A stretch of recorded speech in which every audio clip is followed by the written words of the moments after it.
الحمدللہ رب العالمین والعاقبۃ للمتقین والصلاۃ والسلام علی رسولہ الکریم اما بعد فاعوذ باللہ من الشیطان الرجیم بسم اللہ الرحمن الرحیم الحمدللہ ثم الحمدللہ اللہ سبحانہ وتعالیٰ نے آج ہمیں پھر سے زندگی صحت سلامتی کے ساتھ موقع دیا کہ ہم قرآن کو سیکھ رہے ہیں سمجھ رہے ہیں قرآن پہ تدبر کر رہے ہیں اور اپنی زندگیوں کو قرآن کے مطابق ڈھالنے کی ایٹ لیسٹ کوشش کر رہے ہیں اور وہ کوشش تبھی پوری ہو سکتی ہے جب یہ قرآن یہ ہمیں سمجھ آ جائے. ہم اس قرآن کو ہم نے بڑا میں آج سوچا تھا کہ ہم نے اس قرآن کو نا بڑا ایک بہت ڈیفیکلٹ سی کوئی بک سمجھا ہوا ہے اور بہت ہی کوئی سمجھا ہوا ہے کہ یہ نہ سمجھ آنے والی چیز ہے. لیکن جیسے ایک چائنیز پروورب ہے کہ 1000 مائل journey starts from first step. ٹھیک ہے, تو اگر ہم بریک کر دیں گے جو ہم نے کیا ہوا ہے تفسیر کے سسٹم میں, ہم کیا کر رہے ہیں ہم ایک ایک صورت پکڑ کے چل رہے ہیں نا, تو یہ جرنی ایزی لگ رہی ہے. ورنہ تو اگر ہم سوچیں کہ یار میں یہ اتنی بڑی قرآن کی بک ہے کیسے سمجھ آئے گی, تو سٹیپ بائی سٹیپ سلولی کوئی جلدی نہیں ہے, کوئی کچھ نہیں ہے, آہستہ آہستہ ہمیں انشاءاللہ سمجھ آ جائے گا. ابھی جو ہماری ایک بڑی زبردست سورت چل رہی ہے وہ چل رہی ہے کون سی, سورۃ الاحزاب, جس کا آج سیشن نمبر 8 ہوگا, جس کا پارٹ 8 ہم آج انشاءاللہ پڑھیں گے, ریکارڈ کریں گے. اس میں ہم فردر آگے چلیں گے کہ اللہ تعالیٰ نے اور ہمیں اس چیز میں جو منافقین اس وقت بات کرتے تھے, منافقین جو اس وقت پلاننگ کر رہے تھے ساری مل کے کہ جی جو غزوہ احزاب میں لوگ خندق میں بیٹھے ہوئے ہیں, جو غزوہ احزاب میں لوگ پریشانی مشکل میں بیٹھے ہوئے ہیں, سردی میں بیٹھے ہوئے ہیں, اور ان میں بھی منافقین گھس گئے. اب وہ صحابہ کرام کی پریشانی تو پریشانی, لیکن ٹربل زیادہ کیا تھی منافقین کی. تو ہم پچھلی کلاس میں ہم نے پڑھا کہ وہ اللہ تعالیٰ ان منافقین کے بارے میں بتا رہے ہیں. اب اللہ تعالیٰ ان کے بارے میں بتا رہے ہیں کہ وہ لوگ کیا کیا کرتے تھے. تو ان میں سے کچھ پوائنٹ آپ کے ذہن میں ہیں کہ جو کیا کیا کرتے تھے. وہ ایک تو وہ کہتے کہ یہ کیا جو رسول صلی اللہ علیہ وسلم وعدہ کیا کیسر کے, ہاں تو ہم تو یہاں بیٹھے ہیں اور منافقین کیا کیا کرتے جا رہے تھے. اور لوگوں کو کہتے ہیں چلو یہاں سے ہم ہمارے بیوی بچے جو مشکل مورلائز کر رہے تھے نا, ٹھیک ہے, نکلنے کے لیے سب کو. اور کیا کر رہے تھے اللہ تعالیٰ نے قرآن میں, اور کیا بہانے بتائے ان کے, کیا بتایا اللہ تعالیٰ نے قرآن میں. یہ سب حالات جو اس پر چل رہے تھے اس سے وہ لوگ پریشان تھے اور لوگوں کو ڈیمورلائز کر رہے تھے نکلنے کے لیے وہاں سے, کہ ہم اپنے گھروں کو چلتے ہیں. ہمیں وہ جو بتایا تھا کہ رومن امپائر سے لڑیں گے اور پرشین امپائر سے لڑ کے ہم یوں فتح کر لیں گے, وہ کر لیں گے.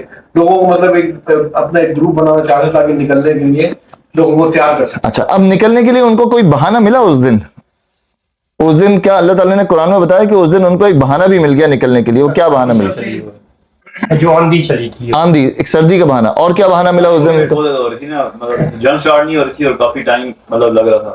اس دن اللہ تعالیٰ نے قرآن میں بتایا کہ ان کو ایک بہانہ بھی مل گیا حضور پاک صلی اللہ علیہ وسلم سے مطلب کہ معافی مانگتے ہوئے نکل جانا. کیا بہانہ ملا اس دن بتائیں.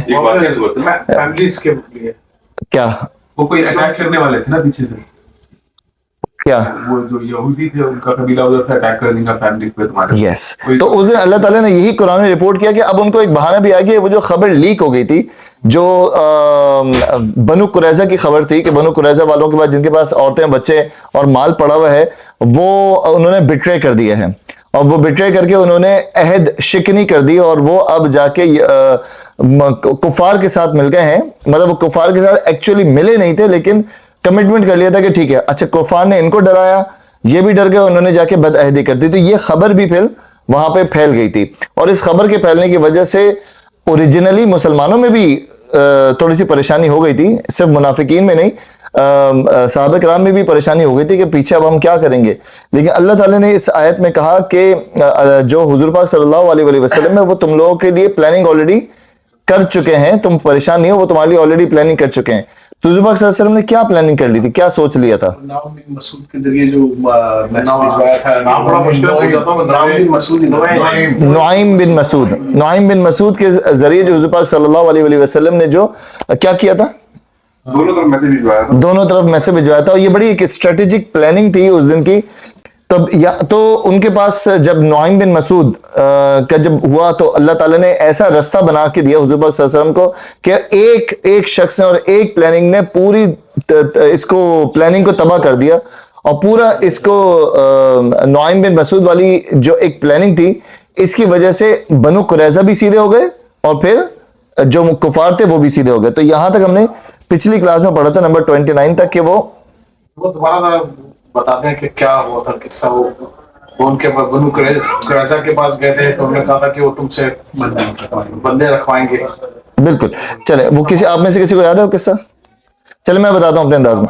تو حضور پاک صلی اللہ علیہ وسلم کے پاس جب یہ خبر پہنچی کہ بنو قریظہ کہ لوگوں نے عہد شکنی کر دی، انہوں نے ٹریٹی جو تھی، جو ایک عہد سائن ہوا تھا، وہ انہوں نے بٹرے کر دیا اس پہ، تو اسی وقت بڑی پریشانی تھی. تو ایک صحابی جو اس وقت تک ایمان لا چکے تھے لیکن پتہ نہیں تھا، حضرت نعیم بن مسعود بنو غطفان سے یہ آئے، تو صحابہ کرام ایک دم چونک گئے کہ یہ کہاں سے آ رہا ہے بندہ، مطلب بندہ تو نون تھا لیکن مسلمان تھے، یہ نہیں پتا تھا. تو حضرت عمر نے پوچھا کہ تم کہاں بھائی، تم کیسے ادھر ہمارے اندر کہاں گھسائے ہو؟ تو انہوں نے کہا کہ مجھے رسول اللہ سے ملنا ہے. تو حضرت عمر نے کہا کیا؟ سے اگین رسول اللہ. اگر کوئی رسول اللہ کہہ رہا ہے تو اٹ مینس کہ وہ مسلمان ہو گیا. تو انہوں نے کہا کہ میں اسلام قبول کر لیا لیکن کسی کو پتہ نہیں ہے اور ابھی آپ نہیں بتائیے گا، مجھے رسول اللہ سے ملوا دیں. اندر گئے، حضور پاک صلی اللہ علیہ وسلم کو بتایا کہ یا رسول اللہ میں ایمان لے آیا ہوں اور میں اسلام قبول کر لیا ہے میں نے، اب میرے خاطر کوئی کام ہو تو بتائیں. اس وقت ایک لیڈر کا ذہن چلا، حضور پاک صلی اللہ علیہ وسلم نے کہا کہ تم سب سے بہتر کام یہ کر سکتے ہو کہ تمہارے بارے میں ابھی کسی کو نہیں پتا، ابھی آج کے دن فار ادرس تم یہودی ہو آج کے دن، ٹھیک ہے؟ تو وہ تم جا کے یہ کام کرو کہ تم بنو قریظہ والوں کو مس گائڈ کرو کفار کے لیے اور کفار کو مس گائڈ کرو بنو قریظہ کے لیے. اچھا یہ انہوں نے نعیم بن مسعود نے اپنے ذہن سے نہیں کیا، یہ بھی حضور پاک صلی اللہ علیہ وسلم نے بتایا کہ تم قریظہ کو بتاؤ جا کے کہ دیکھو یہ کفار جو ہے نا، اگر تو یہ تمہارے یہ جنگ جیت جاتے ہیں، اگر تو یہ جنگ جیت جاتے ہیں تو یہ تمہارے علاقوں میں آئیں گے، اپنا راج جمائیں گے قریشی اور سارے مل کر، اور یہ تمہیں بھی مار بھگائیں گے، ٹھیک ہے؟ اگر تو تم ان کے آنے دو گے، اور اگر وہ ہار گئے، اگر وہ چلے گئے واپس، تو تم مدینے والے نہیں چھوڑیں گے، تو تمہیں مدینے والے نہیں چھوڑیں گے. تو تم ایک کام کرو، یہ نعیم بن مسعود ان کو کہہ رہے ہیں کہ تم ایک کام کرو، تم ان سے نا کوئی وہ لو، کیا لو؟ ان سے کوئی گارنٹی لو، ان سے 100% کوئی گارنٹی لو کہ جب تک تم اپنے کچھ سردار ہمارے پاس گروی نہیں رکھواؤ گے ہم تمہارا ساتھ نہیں دیں گے. اور ایسا کرنے سے جب تم یہ بولو گے نا، اب نعیم بن مسعود پوری پلاننگ بتا رہے ہیں کہ جب تم یہ بولو گے تو وہ لوگ تمہیں منع کر دیں گے، اور اگر وہ تمہیں منع کر دیں تو یہ اس بات کی گارنٹی ہوگی کہ وہ تم سے بٹرے کرنا چاہتے ہیں. وہ کون؟ کفار تم سے بٹرے کرنا چاہتے ہیں. تو حضور پاک صلی اللہ علیہ وسلم کی یہ پلاننگ لے کے جب وہ نعیم بن مسعود گئے تو بنو قریظہ کو بات سمجھ آئی کہ اپنا ہی بندہ بتا رہا ہے. بنو قریظہ نے سیم یہی کیا کہ انہوں نے جا کے بنو قریظہ والے بات سمجھ گئے. اب نعیم بن مسعود وہاں سے اٹھے اور اب گئے کہاں پہ؟ اب کفار کے پاس گئے. ان کا بولا دیکھو میں بنو قریظہ والوں کو جانتا ہوں، یہ محمد کے شہر میں رہتے ہیں، محمد کے علاقے میں رہتے ہیں، یہ تمہارے ساتھ کبھی بھی تمہارے ساتھ نہیں دیکھیں کیونکہ سارا ان کا تمہارے ساتھ لینا دینا ہے، یہ تمہیں بٹرے کر دیں گے، تم ان کے آسرے پہ ہو، وہ ایک دم محمد کا ساتھ دے دیں گے اور تم سے نہیں بولیں گے. تم بنو قریظہ والے نا تم سے سردار مانگیں گے، تم ان کو سردار مت دینا بلکہ بولنا کہ بغیر سردار دیے ہمارا ساتھ دو. تو کفار نے کہا اچھا ایسی بات ہے تو ٹھیک ہے. آپس میں ڈسکس کیا. حضرت خالد بن ولید اس وقت تک اسلام نہیں لائے تھے، مطلب کہ اگر تو نعیم صحیح بول رہا ہے تو پھر تو بڑی خطرناک بات ہے. خیر وہ وہاں سے پہنچے بنو قریظہ کے پاس، تو اسکرپٹڈ پورا بنو قریظہ ریڈی تھے. بنو قریظہ نے کہا کہ ہمیں کیا چاہیے؟ اپنے کچھ سردار ہمارے پاس جمع کرا دو ورنہ تو ہم تمہارا ساتھ نہیں دیں گے. تو اس سے کیا ہوا؟ نعیم بن مسعود کی بات سچ ہو گئی. خیر تو نعیم بن مسعود کا یہ پورا واقعہ تھا. اور پھر یہ ہم نے لاسٹ کلاس میں آپ کو وہ سجیسٹ بھی کیا تھا کہ آپ جا کے دیکھیں کہ اس کی جو ویڈیو عمر سیریز میں اس میں فلمائی ہے. اب اللہ تعالیٰ یہاں پہ جو آخری یہ جو جہاں پہ رکوع ختم ہو رہا ہے تو اللہ تعالیٰ یہاں پہ کہہ رہے ہیں جو لڑائی میں حصہ لیتے تھے تو بس نام گنانے کو جو تمہارا ساتھ دینے میں سخت بخیل تھے. بخیل کس کو بولتے ہیں؟ اس معاملے میں کیا کنجوس؟ تمہارا ساتھ دینے میں سخت بخیل تھے.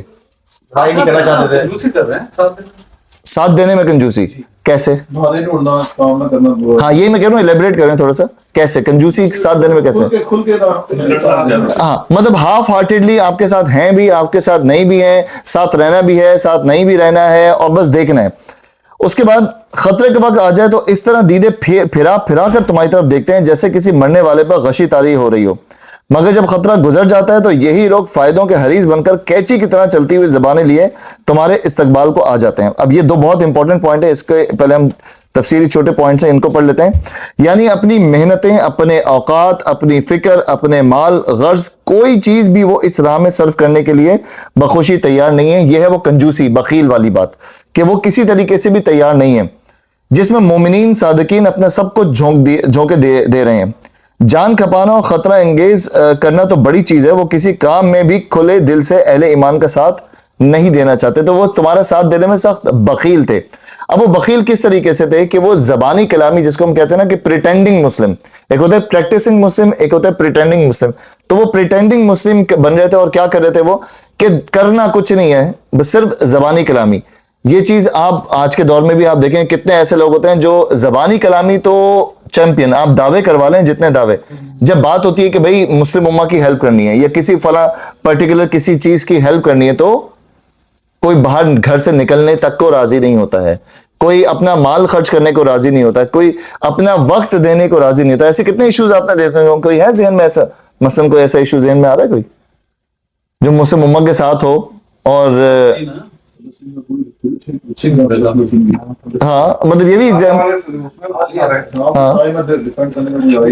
اور اس طرح کا چلیں، یہ تو بہت لارجر ہو گیا۔ ایون چھوٹے چھوٹے بھی کوئی مسئلے ہوتے ہیں، زبانی کلامی آپ کتنی بھی ہیلپ کرا لیں، زبانی کلامی آپ کتنی بھی باتیں کر رہے ہیں، جب بات ہوتا ہے کہ لیٹس ڈو، جہاں بات آتی ہے لیٹس ڈو اٹ۔ کیا بات لے لیں، مسجد میں درخت کی بات ہے، کھڑے 50 بندے ہو جائیں گے، جب کام کرنے کی باری کوئی بھی نہیں، ہاں کہ آؤ یار مل کے لیٹر سائن کر کے دیتے ہیں، یا کونسل سے بات کرتے ہیں، یا کوئی مسجد کا کوئی مسئلہ ہے، ویسے سب چیمپئن ہیں۔ آگے آ جائیں گے، وہاں پہ کوئی نہیں۔ اس کے بعد جب وقت پڑنے پہ کوئی بات ہوتی ہے تو کوئی بھی ساتھ نہیں دیتا ہے، تو یہی بات ہوگی، وہ سخت بخیل ہیں۔ بخیل، بخالت جو کہتے ہیں نا، وہ اسی کو کہتے ہیں کہ جہاں پریٹینڈ کریں بہت ساری چیزیں لیکن آپ ساتھ نہ دیں، تو یہی چیریٹی اکٹھی کرنی ہو تو سب کہتے ہیں کہ ہاں اس میں ساتھ دیتے ہیں۔ پڑھا ہو جائے سب دوست باس نکل لے کے آ رہا ہوں جو ہے، سب نکلو، پتہ چلا کوئی پیچھے کوئی بھی نہیں ہے، تو یہ وہ بھی ساتھ دینے میں بخالت ہو گئی نا۔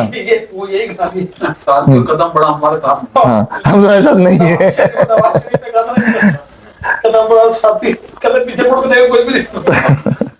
تو یہی بات ہے کہ یعنی اپنی محنتیں، اوقات، اپنی فکر، لوگ اپنا وقت دینے کے لیے راضی نہیں ہے، اپنا وقت نہیں دیتے کسی بھی کام کو، کسی بھی بہتری کی، کسی بھی چیز کی۔ کبھی کمیونٹی سپورٹ ہو گئی، کسی بھی چیز میں جہاں پہ آپ کا مسلم امہ کو سپورٹ ہوتی ہے، کوئی دینے کے لیے راضی نہیں ہے اپنا ٹائم، اپنا وقت۔ سب سے امپورٹنٹ تو جو کہتے ہیں نا، ٹائم از اے منی، اپنا وقت دینے کے لیے، اگر کوئی وقت دینے کے لیے راضی ہو جائے نا تو وہ بہت بڑی بات ہوتی ہے۔ کبھی آپ نے دیکھے ہوں گے چھوٹے چھوٹے کازز ہو گئے، چھوٹی چیزیں ہو گئی، سب پیچھے ہٹ جاتے ہیں اور نہیں کرتے، تو وہ اس کو کہتے ہیں بخالت۔ تو اس زمانے سے بھی چلا رہا ہے۔ اب اللہ تعالیٰ نے جو بخیل بات کی، کس کے لیے بات کی؟ منافقوں کے لیے۔ تو کیا ہم کبھی کبھی منافقین کی کیٹیگری میں چلے جاتے ہیں؟ کبھی کبھی اکثر ہم منافقین کی کیٹیگری میں چلے جاتے ہیں۔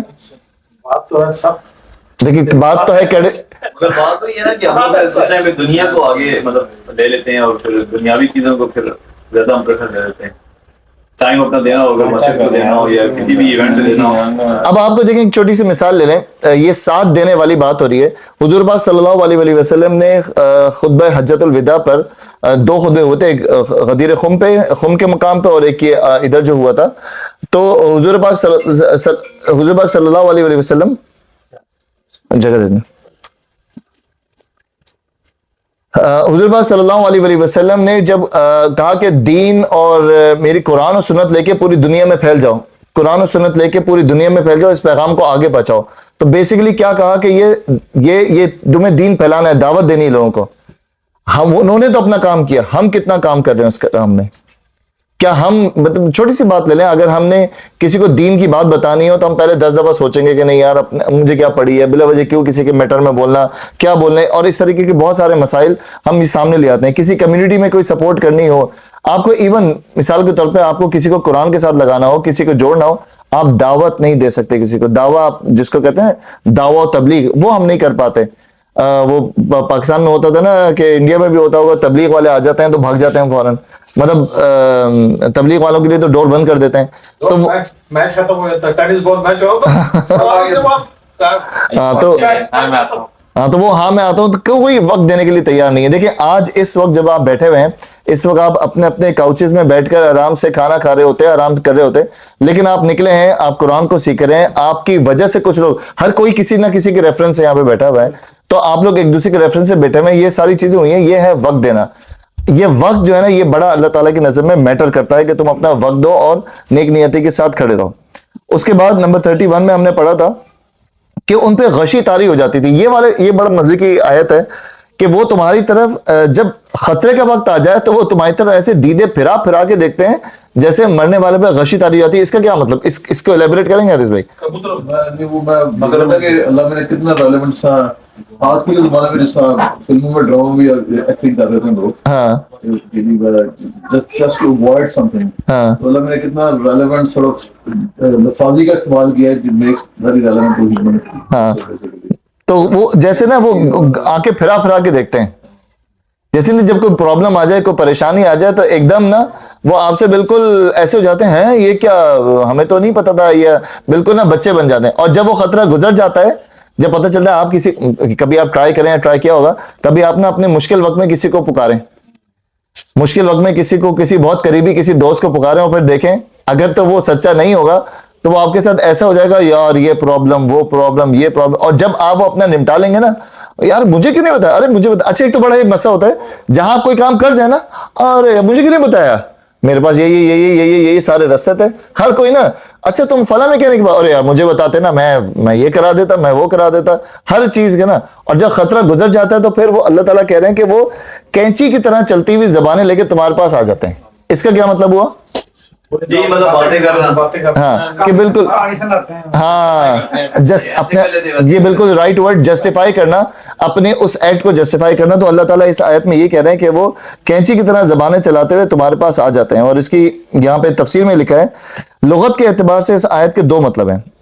ایک یہ کہ لڑائی سے جب تم کامیاب پلٹے ہو تو وہ بڑے تپاک سے تمہارا استقبال کرتے ہیں، اور چرب زبانی سے کام لے کر یہ دھون زبانے کی کوشش کرتے ہیں کہ ہم بھی بڑے مومن ہیں اور ہم نے بھی اس کام کو فروغ دینے میں حصہ لیا ہے. آپ کو پتہ ہے یہ مشکل ورڈ ہے، چرب زبانی کس کو بولتے ہیں؟ چرب زبانی نہیں نہیں نہیں نہیں نہیں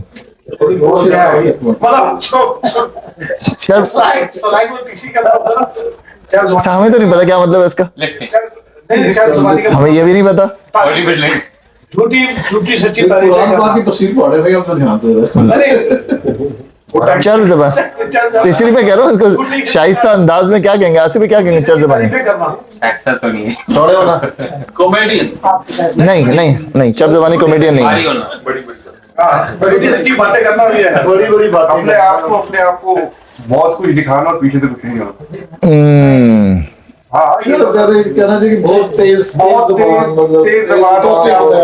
کرنا. شو آف والا ورڈ زیادہ صحیح ہے. بیسیکلی پتہ ہے آپ نے سب کچھ بولا نا، یہ سب مل کے ایک چرب زبانی بنتی ہے کہ وہ بہت زیادہ وہ منہ کے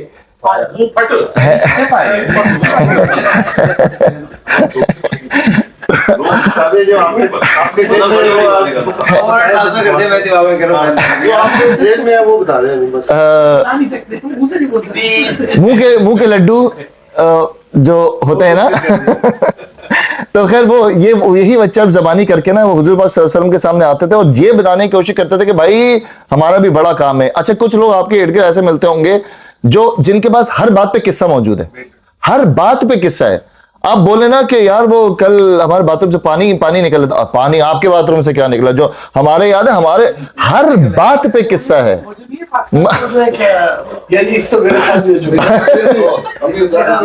ویکینڈ پہ میرا رشتہ دار مل رہا ہے مجھے برمنگھم سے، وہ ایگزیکٹلی 2 گھنٹے باتیں کی ہیں. میں بولتا ہوں آگے سے اس کے 4 یاد کی لگا لگی ہے، اور جب جواب اتنا کہ ٹائمز 2 کر کے نا اسے دگنا بڑا کر کے آگے بیماری تو بیماری بھی بڑی کرنی ہے. ہاں یار آج کل میرے آپ بولتے نا ٹرائی کرنے کے لیے بولے یار میرے دوست کو کینسر ہوا، آپ کے دوست کو کیا کینسر ہوا ہوگا جو ہمارے دوست کو کینسر ہوا، ہر بات میں اوپر سے آنا نا. تو یہ وہی نا حضور پاک صلی اللہ علیہ وسلم کے پاس آ کر بھی وہ یہی کہتے تھے کہ ہم نے اس کام میں بڑا ساتھ دیا اور بڑا ہم نے یہ کیا، ہم تو بہت آگے ہیں، ہم تو مسلمانوں کے لیے سب، یہ وہ چرب زبانی کیا کرتے تھے. لہٰذا ہمیں بھی مال غنیمت میں ہم بھی حقدار ہیں. دوسرا مطلب یہ کہ اگر فتح نصیب ہوتی ہے تو مال غنیمت کی تقسیم کے موقع پر یہ لوگ زبان کی بڑی تیزی دکھاتے ہیں اور بڑھ بڑھ کر مطالبے کرتے ہیں کہ لاؤ ہمارا حصہ، ہم نے بھی خدمات انجام دی ہیں، سب کچھ تم ہی لوٹ نہ لے جاؤ.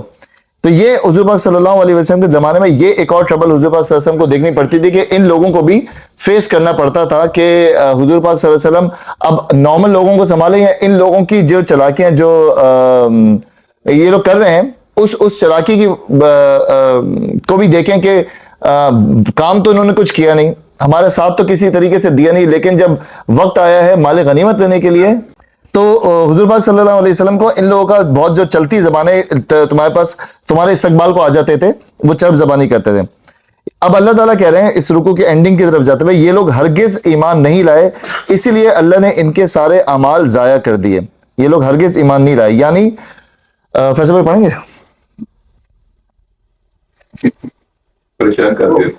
یعنی اسلام قبول کرنے کے بعد جو نمازیں انہوں نے پڑھی، جو روزے رکھے، جو زکاتیں دیں اور بظاہر جو نیک کام بھی کیے، ان سب کو اللہ تعالیٰ کا اعلیٰ دم قرار دے گا اور ان کا کوئی اجرا نہیں نہ دے گا، کیونکہ اللہ تعالیٰ کے ہاں فیصلہ اعمال کی ظاہری شکل پر نہیں ہوتا بلکہ یہ دیکھ کر ہوتا ہے کہ اس ظاہر کی تہ میں ایمان اور خلوص ہے یا نہیں.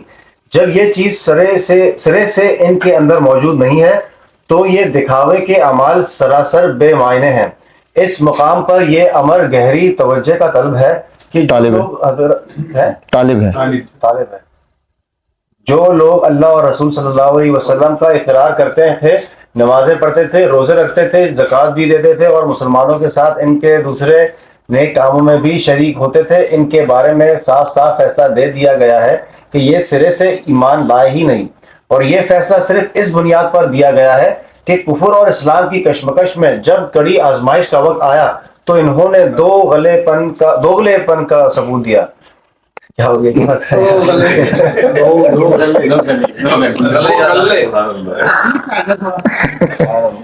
دو غلے کا دین کے مفاد دوغلے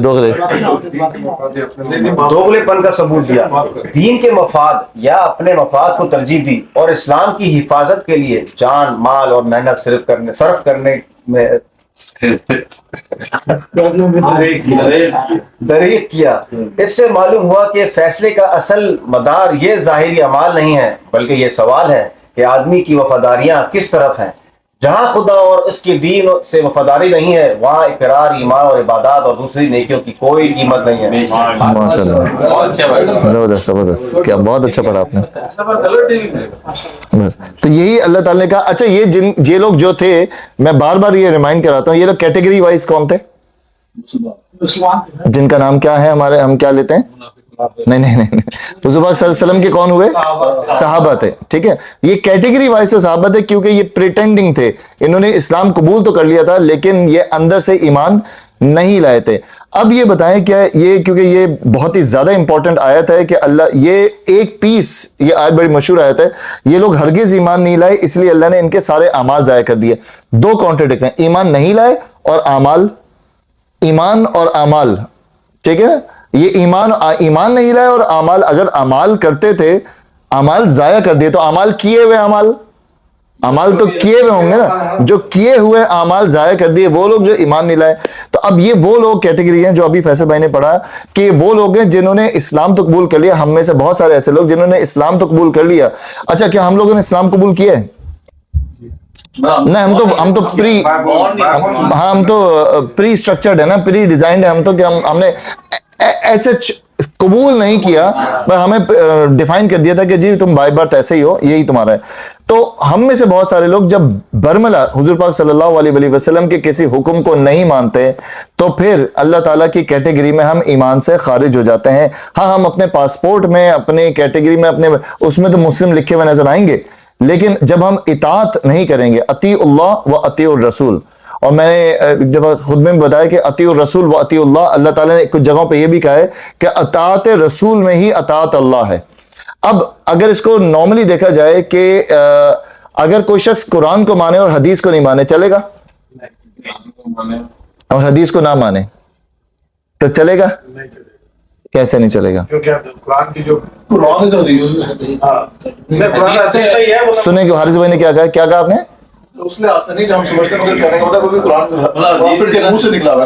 یس، اگر یہ کتنی بڑی بات ہے کہ حضور پاک صلی اللہ حدیث کیا. اچھا ویسے بیسکلی اگر آپ کو میں یہ ٹرمینالوجیز پوچھوں کہ واٹ از سننا، سننا کس کو بولتے ہیں؟ سننا یہ ٹرمینالوجی کس کا ہے؟ واٹ ایور دا ایکشنز ہی ٹوک، آل دا سناس، کیسے چلے، کیسے پانی پیا، کیسے بیٹھے، کیسے بات کی، آل the actions. And what is حدیث؟ whatever he said it، جو بھی حضور پاک صلی اللہ علیہ وسلم نے کہا، ایون کچھ بھی کہا وہ نوٹ ہو گیا اور وہ حدیث کے، ایون غصہ بھی کیا وہ غصے میں کیا کہا, اس مومنٹ پہ کیا بولا, وہ سب روایات اور حدیث میں کاؤنٹ ہوا, وہ what ever he said it. تو قرآن کہاں سے آیا؟ کیا جبریل آتے ہوئے سب کو دکھتے تھے؟ کیا یہ نزول قرآن بالکل لائیو دکھ رہا ہوتا تھا؟ ان کے دل میں آتا تھا.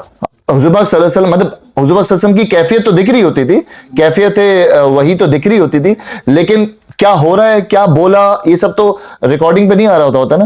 حضور پاک صلی اللہ علیہ وسلم بتاتے تھے کہ یہ لکھا جائے. ابھی کچھ دن پہلے ہی, بلکہ ابھی منڈے کو جہاں پہ میری بات ہوئی, میں نے پچھلی منڈے کے بعد ہم آج مل رہے ہیں نا, یہ ہم بیچ میں نہیں ملے نا, ہاں. تو منڈے کو میں سورۃ الفاتحہ پڑھا رہا ہوں, وہاں پہ شروع کیا قرآن, تو وہاں پہ میں وحی کا نزول بتا رہا تھا کہ وحی کا نزول حضور پاک صلی اللہ علیہ وسلم پہ جب ہوا, تو یہ بات میں آپ لوگوں کے ساتھ ڈسکس کر چکا تھا, ان کے لیے بڑی نئی سی بات تھی. تو میں نے کہا حضور پاک صلی اللہ علیہ وسلم کو جب حضرت جبریل نے کہا کہ اقرا, تو حضور پاک صلی اللہ علیہ وسلم نے جواب دی ما انا بقاری, میں پڑھ نہیں سکتا. تو میں نے کہا کہ اس وقت حضور پاک صلی اللہ علیہ وسلم سے کچھ دکھایا گیا تھا, کچھ لکھا ہوا لائے تھے, دکھایا گیا تھا, تبھی حضور پاک صلی اللہ علیہ وسلم بار بار کہہ رہے تھے کہ میں پڑھ نہیں سکتا. تو میں نے وہاں پہ ایک ساتھی بیٹھے ہوئے تھے, نعمان بھائی جو ہے نا, جو, تو ان سے میں نے کہا کہ میرے ساتھ بولیں لا بلا لا, بولیں میرے ساتھ. اب آپ نے سب نے بول دیا, آپ نے کسی نے نہیں کہا کہ میں پڑھ نہیں سکتا, آپ نے میرے ساتھ ریپیٹ کر دیا, فضول سا ایک ورڈ آپ نے میرے ساتھ ریپیٹ کر دیا. اگر حضور پاک صلی اللہ علیہ وسلم نے کہا ہوتا نا کہ say with me, تو حضور پاک صلی اللہ علیہ وسلم کہہ دیتے, لیکن حضور پاک صلی اللہ علیہ وسلم کو دکھایا گیا, تو اس دن لوگ بڑا حیران ہو گئے, یار یہ تو ہم نے آج تک نہیں سنا. پھر کہنے لگے یہ واقعہ کہیں لکھا ہے کیا؟ میں نے کہا کہ یہ بات ہے ہم نے تو کبھی سنا تھا. میں نے بتایا کہ بخاری کی جو پہلی 7 حدیثیں ہیں نا, بخاری شریف کی جو پہلی 1 to 7 حدیث ہے نا, 1 کیا ہے پہلے, 1 تو میں آپ سب کو یاد کرائی ہوئی ہے, نمبر 1 حدیث, نمبر 1 حدیث, نمبر 1 حدیث کیا ہے بخاری کی؟ بہت دفعہ بتایا میں نے. یہ تو قرآن کی آیت ہے, قرآن کی آیت ہے. بخاری کی پہلی حدیث بتائے, انما الاعمال بالنیات, بخاری کی پہلی حدیث نمبر 1 ہے. ہاں ہاں, اور بھی چیک کر رہا تھا نا بھائی. تو بخاری کی جو شروع کی 7 حدیث ہیں, نمبر 2 حدیث یہ وحی کے بیان ہے کہ حضور پاک صلی اللہ علیہ وسلم کے اوپر کیسے وحی آئی, حضور پاک صلی اللہ علیہ وسلم کے اوپر جو 5 آیتیں آئیں, جب حضور پاک صلی اللہ علیہ وسلم نے کہا ما انا بقاری, میں پڑھ نہیں سکتا, تو پھر حضرت جبریل علیہ السلام نے ان کو اسکویز کیا, مطلب جیسے بھینچا جس کو کہتے ہیں نا, زور سے گلے لگایا, اور پھر کہا اقرا بسم ربک الذی خلق, اور پھر یہ 5 آیتیں حضور پاک صلی اللہ علیہ وسلم کو بولی, اور پھر وہ نیچے آئے اور حضرت خدیجہ کو بتایا, تو حضرت خدیجہ نے پھر کس کو بلایا, نام ریکارڈ کیا جب حضرت جبریل ان کو ایک دفعہ بھی کیا, تو تیسری دفعہ پہ جب آپ نے کیا تب آپ نے بات بولی, 3 دفعہ کیا. اور یہ حدیث میں, یہ بخاری شریف کی شروع کی جو 7 احادیث ہیں, وہ ہیں ہی چھوٹا سا چیپٹر ہے وحی کا بیان, کس کے, تاکہ دل میں آ جائے. وہ پہلا دفعہ تھا نا. مثال کے طور پہ کبھی کبھی ایسا ہوتا ہے نا, جب آپ ڈرے ہوئے ہوتے ہیں, تو جب آپ ڈرے ہوئے ہوتے ہیں, حضور صلی اللہ علیہ وسلم was scared at that moment, تو آپ کو جب گلے لگاتے ہیں نا, کوئی ڈرو نہیں ادھر آجو گلے لگاؤ. بچوں کو بھی نا, جب بچے ڈر جاتے ہیں تو آپ اسکویز کرتے ہیں, تو آپ جب بھی آپ کو کوئی اسکویز کرتا ہے نا, آپ کا بڑا کوئی جب زیادہ طاقت ہے, تو آپ کو ایک سینس آف سیکیورنس فیل ہوتی ہے. تو حضور صلی اللہ علیہ وسلم نے جن دیکھ لیا تھا ٹیکنیکلی, کیونکہ اس وقت غار حرا میں تو کوئی آ نہیں سکتا تھا اتنی دور انسانی شکل میں, لیکن حضور صلی اللہ علیہ وسلم was scared نا, کہ ایک دم گھبرا گئے نا کہ کون آ گیا. اگر آپ غار حرا گئے ہیں تو غار حرا اتنا اوپر, کون چہل پہل تھوڑی ہے وہاں پہ, تو اتنا زیادہ. جب پہلی بار غار حرا میں جب آئے تھے نا جبریل, تو پہلی آتے ساتھ انہوں نے پہلی آیت نہیں لکھی, وہ آ کے آئے ہیں, ملے, جو بھی ان کا جو ایکسپوجر ہوا, ایکسپیرینس ہوا, اس کے دیکھنے ساتھ ہی وہ نیچے آئے اور پریشان تھکے ہوئے, کبھی ان کو وہی نازل نہیں تھی کبھی, نہیں ایسا نہیں ہے. نہیں بھائی ان کو جو ہے نا, ان کو نہیں ایسا یا اس طرح ہوا کہ نہیں, ایسا نہیں. اچھا پھر اس طرح ہوا کہ پہلی جو وحی آئی ہے نا, اس کے نازل کے بعد اتنا پروسیس ہوا, وہ پریشان تھکے ہوئے, پھر واپس نارمل ہوئے, تو ایک کتنا لمبا گیپ آ گیا, دوسری آیت نہیں آئی, وہ پریشان ہو گئے, یار اللہ نے مجھ سے ناراض نہیں ہو گئے. نہیں. اچھا چلیں دیکھیں, بڑا آسان ہے. آج بخاری کی 7 حدیثیں پڑھ لیے گا, سمجھ آ جائے گا. یہ میں نے پڑھی, بک پڑھی ہے, آپ نے حیات دیا پڑھی ہے. نہیں وہ ایسے ہی آپ یہ جو اچھا اس کا ایک بات سمجھ لیں, اس کو دوسری آیت آتے بہت گیپ لگا بولتا. اچھا دیکھیں, سب سے پہلا ایپیسوڈ, اور اگر آپ کو کہیں سے کلپ مل جائے, پتہ نہیں کہاں ہوگا, میں نے بہت سالوں پہلے کلپ دیکھا تھا, مولانا اسحاق کا کبھی کلپ مل جائے نا, تو بڑا سختی سے اس پہ کہتے ہیں وہ کہ حضور پاک صلی اللہ علیہ وسلم نبی بننے سے پہلے کبھی غار حرا نہیں نہیں گئے, نبی بننے سے پہلے, نبی بننے سے پہلے. اب ہمیں کیا پتا ہے کہ حضور پاک صلی اللہ علیہ وسلم نبی وہاں بنے, ٹھیک ہے. اس کے بعد اگر آپ یہ حدیثیں پڑھیں نا تو بخاری کی حدیث میں لکھا ہے حضور پاک صلی اللہ علیہ وسلم پہ نبی کا وحی کا نزول وہاں پہلی دفعہ نہیں آیا. وحی کا نزول کیسا یہ ہوئے نا, تو جب میں نے یہ بخاری کی جب میں کرتا ہوں جو میں حدیثیں پڑھ رہا ہوں مجھے بھی بڑی حیرانگی ہوئی. غامدی بھی یہ کہتا ہے کہ ہیرا والا قصہ اور یہ ریالٹی غار ہرا کا, چلیں اسی بات سے اسی کو آج پورا کرتا ہوں میں. اچھا نہیں وہ ایسا, وہ تو تھوڑا سے زیادہ ہی ہو گئے. حضور پاک صلی اللہ علیہ وسلم پہ وحی کا سلسلہ غار ہرا سے شروع نہیں ہوا, اس سے پہلے ہو چکا تھا. اور یہ حدیث نمبر 3 جو بخاری کی ہے اس میں آپ پڑھیں کہ حضور پاک صلی اللہ علیہ وسلم پہ وحی کا نزول صحیح سچے خوابوں سے شروع ہوا. نبوت کا ایک حصہ خواب بھی تو ہوتے ہیں, نبی کے خواب وحی کا نزول. دیکھیں یہ سوری میں اس کو پورا کر دوں, قرآن پہلے اترا ہے. نہیں وہ وحی کا سلسلہ جو ہے نا, وحی میں ہر وقت قرآن تو نہیں آتا تھا نا, وحی میں ہر وقت قرآن تو نہیں آتا تھا نا. تو حضور پاک صلی اللہ علیہ وسلم جب 40 سال کے ہوئے تو اللہ تعالیٰ سچے خوابوں کے ذریعے, حدیث نمبر 2-3 اشارے ملنے شروع ہو گئے خوابوں میں. وہ جو خواب دیکھتے وہ صبح سچ ہو جاتا, جو وہ دیکھتے وہ نہیں. اکثر فلموں میں ہم دیکھتے ہیں کہ ڈی جے وہ تو خواب کے اندر خواب ہے نا.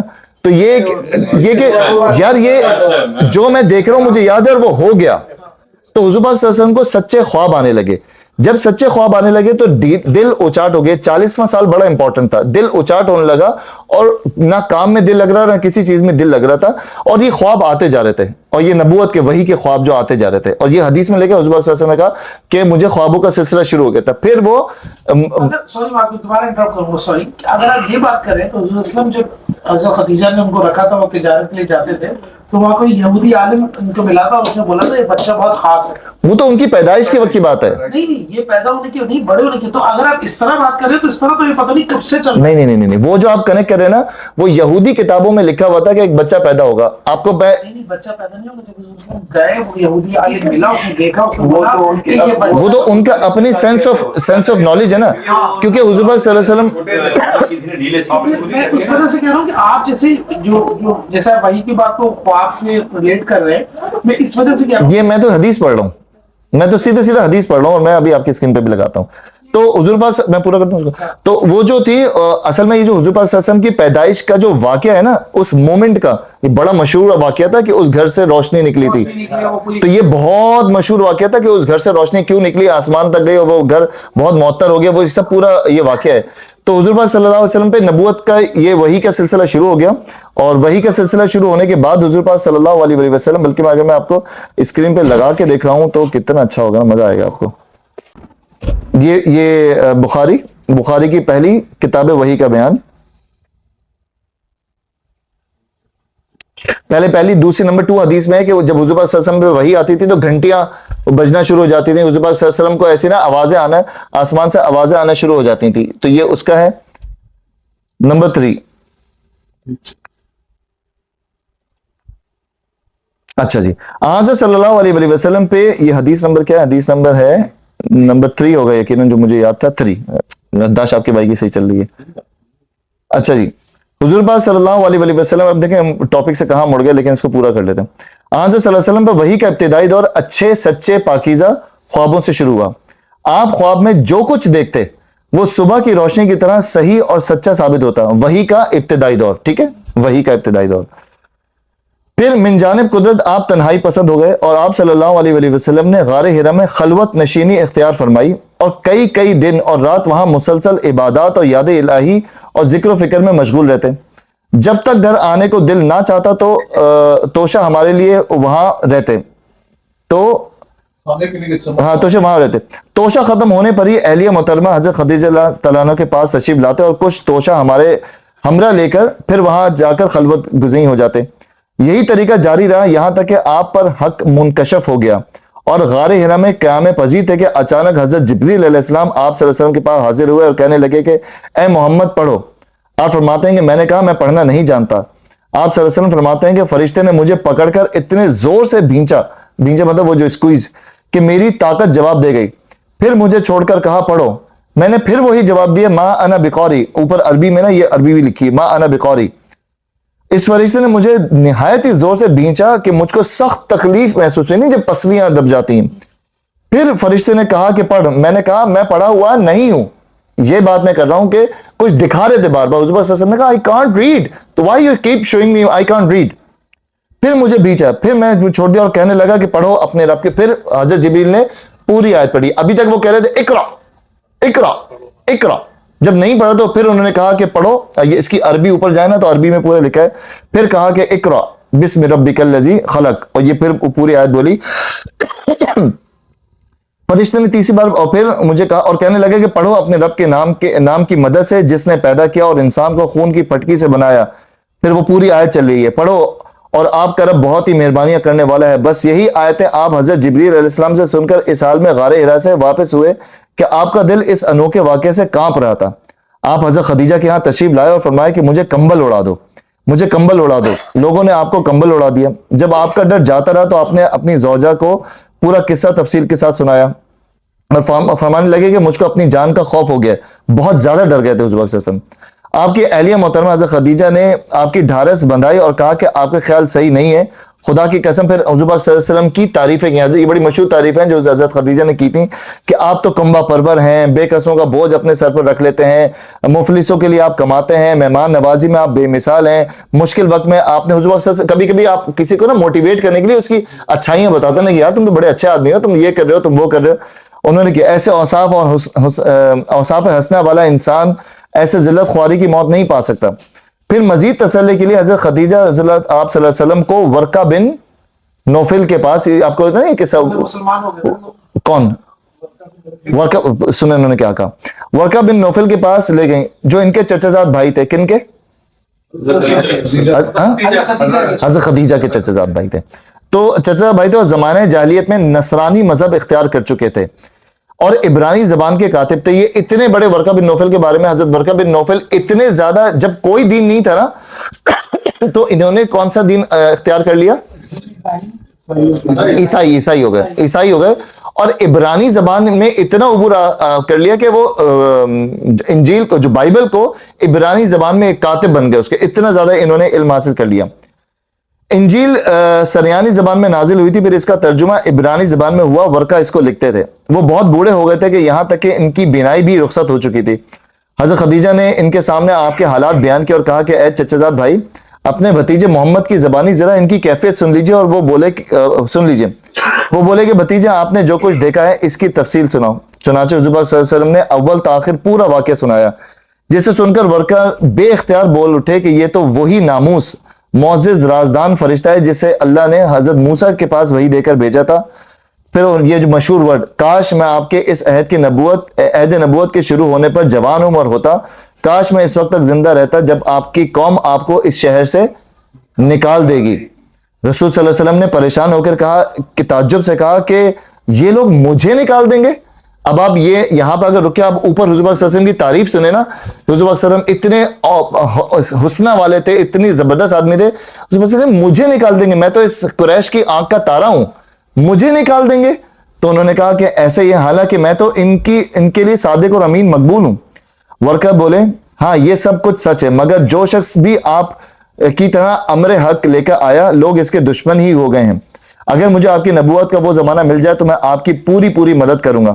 مگر ورقہ کچھ دنوں کے بعد انتقال کر گئے. پھر کچھ عرصے تک وحی کی آمد موقوف رہی. اچھا، اس کے بعد اگلی آیت میں پھر وہ وحی کی آمد کیوں موقوف رہی اس کا بھی ہے کہ پھر حضور پاک صلی اللہ علیہ وسلم پہ پھر وحی آئی، یا ایھا المدثر قم فانذر وربک فکبر، کہ اے اور لپیٹ کر لیٹنے والے ڈرو مت، گیٹ اپ. یا ایھا المزمل قم اللیل الا قلیلا. پھر وہ موٹیویشنل سورۃ المزمل، سورۃ المدثر وغیرہ کی کچھ آیتیں آئیں اور اس کے بعد پھر پوری جو سورت آئی وہ سورۃ الفاتحہ کی وہ آئی.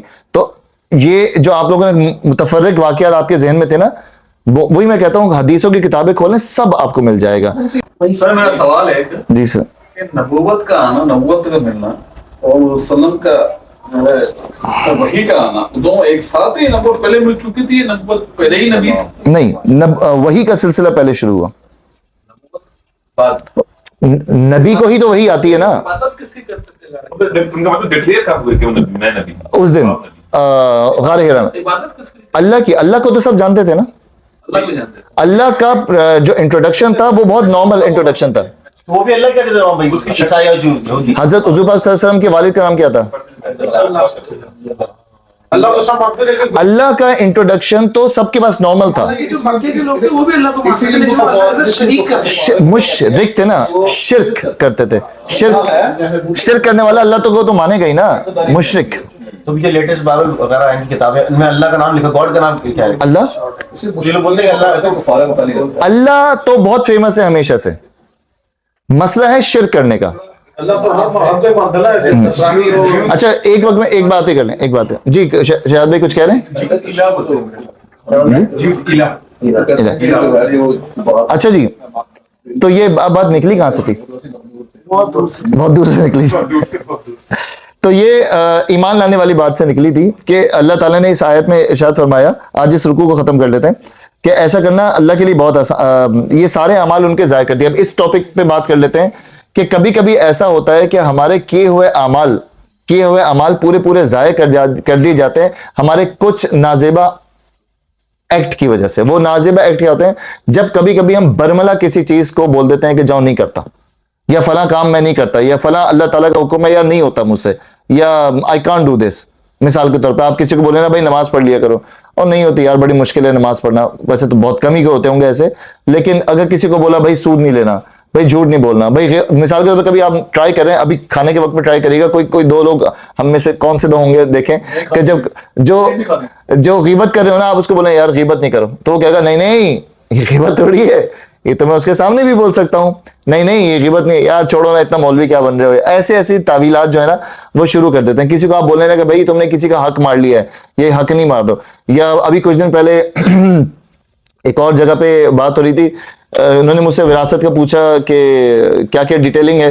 میں نے بتایا, کہنے لگے اللہ یہ تو کوئی بھی نہیں کرتا. پھر انہوں نے کہتے کہ یہ اگر میں نے اپنے خاندان میں بتا دیا نا کہ وراثت کا یہ معاملات ہیں, پھر وہ کہہ رہے ہیں کہ یہ کوئی بھی نہیں کہا. وہ ہوا یہ تھا کہ وہ جس نے مجھ سے پوچھا اس کے ابا کے بھائی کا انتقال ہوا ہے, اور چچا کا انتقال ہوا, اور چچا کا کوئی چچا کلالہ مر گئے. کلالہ اب وہ کلالہ کا جو پہلا جائے گا وہ کس کو جائے گا؟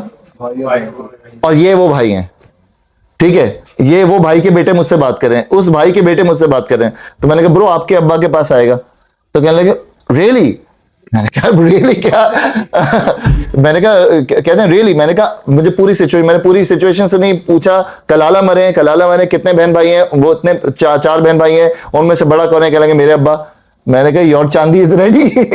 مطلب صرف بڑے کو ملے گا, وہاں سے شروع ہوگا نا, وہاں سے شروع ہوگا. پہلے بڑے بھائی جو بھائی ہیں, بہن بھائیوں میں بھائی کو بھی جائے گا نا, بہن بھائی کتنے ہیں, ان میں سے کتنے زندہ, ان میں سے ایک بہن کا انتقال ہو گیا. تو پوری سچویشن میں نے کہا bro your millions of rupees are ready. کہنے لگے لو ہمارے تو کبھی بھی نہیں مانیں گے.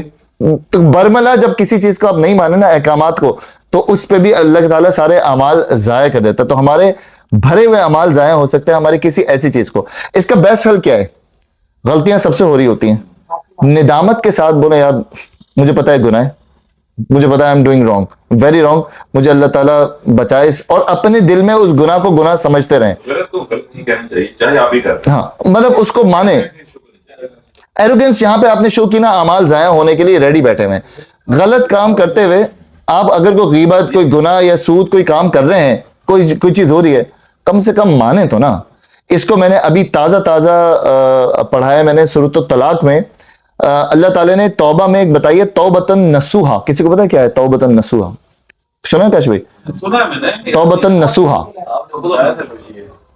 بتایا میں نے, ویسے ڈسکس کیا پچھلے کچھ کلاس سے. توبۃن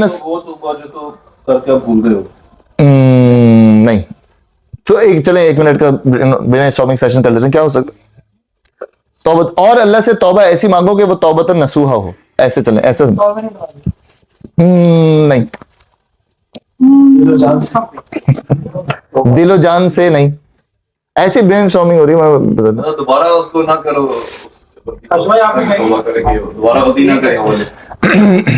نہیں, میں تو سب سے پہلا آنسر میں آپ سے ایکسپیکٹ کر رہا ہوتا ہوں. ماشاءاللہ آپ کی نالج ماشاءاللہ زبردست ہے.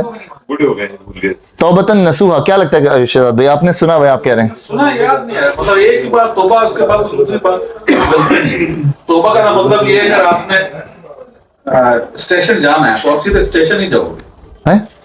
دوبارہ بولیں. توبہ